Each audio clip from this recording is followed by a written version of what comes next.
Hello भियर्स नमस्कार मुझे आपको स्वागत करुच्ची SM8906 यूट्यूब चैनल गोटे गुरुत्वपूर्ण वीडियो देखिए केन्द्रापड़ा डिस्ट्रिक्ट होमगार्ड जो एग्जाम डेट बाहर 1/6/2025 तारीख दिन ताकू डेट एक्सचेंज कराई देखिए आज नोटिस विज्ञापन पत्र संख्या 238 गृह रखी तारीख 19/5/2025 तारीख अनुसार समस्त प्रार्थी मानक अवगत निमंते जन दि जाऊँ कि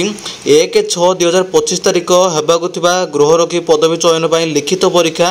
अत्याधिक वर्षा पाग जो स्थगित कर आसंता 6/6/2025 तारीख अपराह्न 3टा ରୁ 4टा समय मध्य केन्द्रापड़ा स्वयं शासित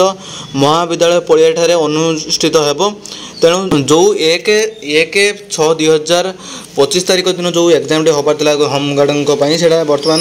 अत्याधिक वर्षा 6/6/2025 तारीख दिन हम एवं जो हम जो स्वयं शासित विद्यालय हम यह इनफर्मेशन जो वीडियो भल लगी लाइक शेयर सब्सक्राइब करूँ कारण SM8906 यूट्यूब चैनल सब जेन्युइन और ट्रुथफुल न्यूज थाए।